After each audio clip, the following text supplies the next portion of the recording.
Nobody talks about the war because it happens in private. It happens in the dark. In a room you know better than any room on earth, between a version of you that is warm and a version of you that is waiting. The alarm goes off at 5:30. You reach for it with your eyes still closed, not to wake up but to make it stop. You buy yourself 5 minutes, then 5 more. And in those quiet, stolen minutes, the battle begins. Your bed does not fight with weapons, it fights with comfort. And comfort dressed up as kindness is one of the oldest tricks in the world. On one side, warmth, softness, the deep animal pull of rest. On the other, a blurry, half-formed shape, your future self standing in the doorway. Not yet real, not yet solid, waiting to be built. The bed always feels more real. Here is what your bed never says. Give up, stay forever, let everything fall apart. That would be too obvious. You would resist it. Instead, it whispers smaller things.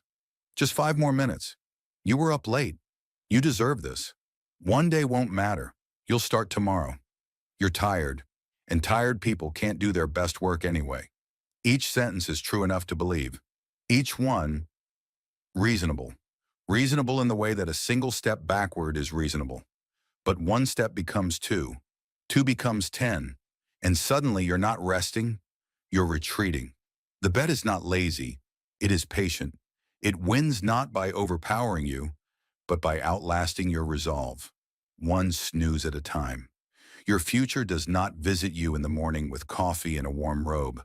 It doesn't make itself easy to choose. It doesn't even make itself visible. It exists somewhere past your discomfort. Past the cold floor, past the first hard hour, past the moment you want to quit, and don't. It is built entirely out of the seconds you chose it over something easier. This is the asymmetry no one warns you about. The bed's rewards are immediate. The future's rewards are delayed. And every human brain, wired for survival, is biased toward the thing it can feel right now. You are not weak for finding this hard. You are human. The war is not fair. It was never meant to be. Every person you admire, every person who built something, became something, changed something, fought the same battle. The difference was not that they didn't feel the pull of the pillow. The difference was that they got up anyway, cold, uncertain, unglamorous, and started moving before they felt ready. Readiness, it turns out, is not a requirement. It is a reward. You don't feel ready and then begin. You begin and readiness follows. Or it doesn't come at all, and you do the thing anyway. Let's not pretend this is a story about a person who never loses. Some mornings the bed wins.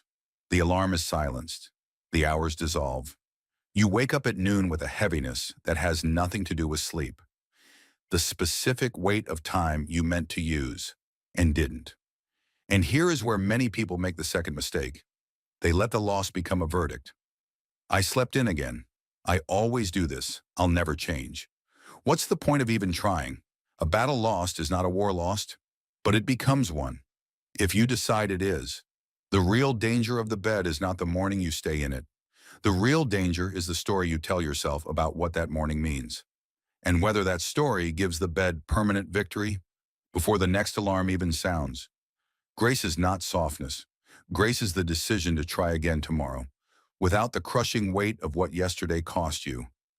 Grace is knowing that discipline is not a trait you either have or don't. It is a muscle. And like every muscle, it grows only when it fails and tries again. By now you may have realized this story is not about mornings. The bed is a metaphor, but it is not only a metaphor. The real bed is every version of comfort that asks you to stay small. Every relationship that doesn't challenge you. Every job that doesn't scare you. Every conversation you avoid. Every risk you decline, because the alternative, staying, is warmer. The war between your bed and your future is the war between the self you are and the self you could become.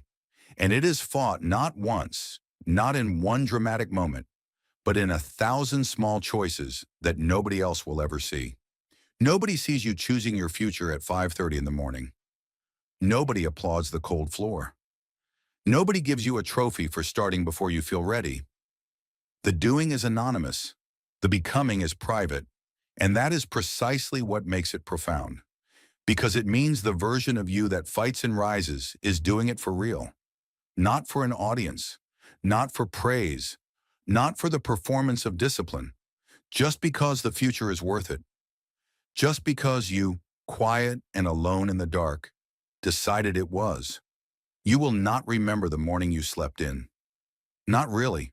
You will remember the feeling, that flat, gray guilt, but not the morning itself. Idle time dissolves. But you will remember the other kind of morning, the one where it was cold and you were tired, and the bed was exactly as soft as it always is, and you sat up anyway. You put your feet on the floor anyway. You moved toward the door anyway. You will remember the silence of the house before anyone else was awake, the way the world feels like it belongs only to you in those early hours, like a gift no one else came to collect. You will remember what it felt like to be someone who does the hard thing before the hard thing becomes optional.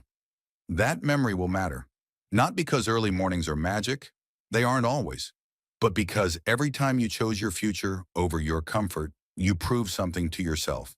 And proof, repeated enough times, becomes identity. You stop being someone who is trying to get up early. You become someone who gets up early. The difference is quiet, but it is everything. The alarm will go off again tomorrow, or the next day, or the day after that. And in the half dark of that moment, you will be exactly who you are. Tired, uncertain, warm. The bed will feel exactly as good as it always does. Your future will be exactly as blurry and demanding and unguaranteed as it always is. Nothing will be different, except this. You will know, perhaps for just a second, before you forget, that other people feel this too. That the pull is not a character flaw. That the war is real and normal and worth fighting. You don't have to be fearless. You don't have to be certain. You just have to move. One foot out and then the other. The rest follows. The future is not a place. It's a decision, made not once, in some grand moment, but quietly in the cold, over and over again, by someone who was tired and chose anyway. That someone can be you. It already has been, more times than you've given yourself credit for. Tomorrow, let it be you again.